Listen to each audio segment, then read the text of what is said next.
ஓம் சாந்தி. K Surajbhai அவர்களின் தாரணை வகுப்பு நவம்பர் 18, 2025.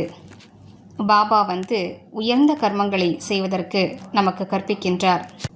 உலகில் அதிகமான மனிதர்கள் பாவ கர்மங்களில் தான் ஈடுபடுகிறார்கள்.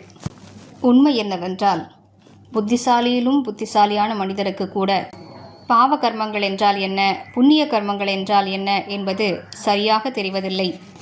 பகவான் வந்துதான் நமக்கு கர்மங்களின் ஆழமான கணக்கை பற்றி புரிய வைக்கிறார்.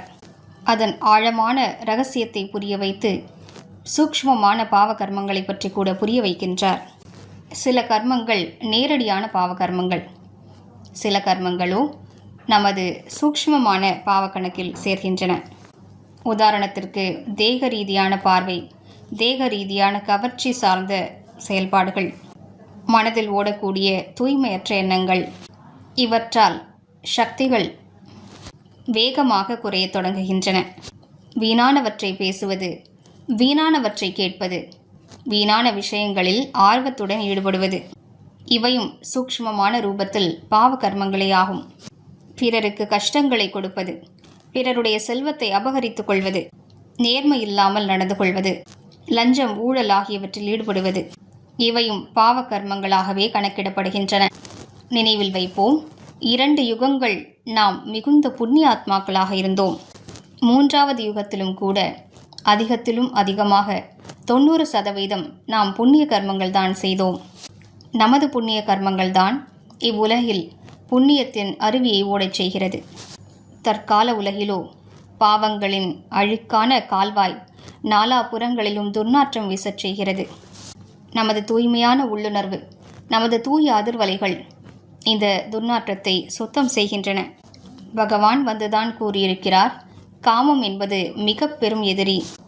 காமம்தான் அனைத்து பாவங்களுக்குமான மூலமாகும். எனவே இந்த காமம் என்பதை மிக பெரும் எதிரியாக கருதி இதிலிருந்து விடுபடுவோம். இந்த விகாரம்தான் முக்கியமாக மனிதரை கீழே தள்ளியது. இந்த விகாரம்தான் துக்கம், அமைதியற்ற தன்மை, பதற்றம், நோய்கள் மற்றும் அநேக பிரச்சனைகளுக்கு காரணமாகும். தற்காலத்தில் முக்கியமாக இளைய சமுதாயத்தில் இதனை நன்றாக பார்க்க முடிகிறது. காமத்தின் இச்சையின் காரணமாக அநேக இளைஞர்கள் மன அழுத்தத்திற்கு ஆளாகிறார்கள். எனவே நாம் அனைவரும் புண்ணிய ஆத்மாக்களாக ஆவோம். நமது புண்ணியத்தின் அதிர்வலைகள் உண்மையிலேயே இந்த உலகிற்கு மிகுந்த பலத்தை கொடுக்கின்றன. ஏனென்றால் நாம் அனைவரும் பூர்வீகமான ஆத்மாக்கள் ஆவோம். நமது புண்ணிய கர்மங்களின் தாக்கம் இவ்வுலகின் ஒவ்வொரு ஆத்மாவையும் சென்றடைகிறது. இன்னும் சூக்ஷ்ம தன்மையில் சிந்திப்போமானால், நாம் நமது கர்மங்களை வெறும் நல்ல கர்மங்களாக மட்டுமில்லை, நாம் அவற்றை தெய்வீகமானவையாக ஆக்க வேண்டும். சுயநலமற்ற மனப்பான்மையோடு காரியங்களை செய்ய வேண்டும். எந்த எதிர்பார்ப்புகளும் இல்லாத கர்ம யோகியாக இருக்க வேண்டும். எந்த எதிர்பார்ப்புகளும் இல்லாமல் காரியங்களை செய்வதற்கு எதுவரையிலும் நாம் கற்றுக்கொள்ளவில்லையோ அதுவரையிலும் நாம் கர்மயோகியாக ஆக இயலாது. மேலும் அதுவரையிலும் அனைத்து கர்மங்களும் ஆத்மாவை கட்டி போடவே செய்யும். எப்போது நாம் சுயநலமற்ற மனப்பான்மையோடு கர்மங்களை செய்கிறோமோ அப்போது கர்மங்கள் நமக்கு பந்தனத்தை ஏற்படுத்துவதில்லை. சோதித்து பார்ப்போம். எந்த ஒரு கர்மத்தையும் செய்வதன் பின்னணியில் எனது உள்நோக்கம் என்னவாக இருக்கிறது? உதாரணத்திற்கு, நீங்கள் ஏதோ வேலை செய்கிறீர்கள் அல்லது வியாபாரம் செய்கிறீர்கள். அதன் பின்னணியில் உங்களது நோக்கம் என்ன? நான் எனது குழந்தைகளின் பராமரிப்பிற்காக இந்த வேலையை செய்கிறேன் என்ற நோக்கத்தில் செய்வீர்களானால் குழந்தைகள் உங்களை கட்டி போடுவார்கள். அதற்கு பதிலாக எனது இந்த அனைத்து கர்மங்களும் பிரபுவிற்காகவே. குழந்தைகளையும் அவரே கொடுத்தார்.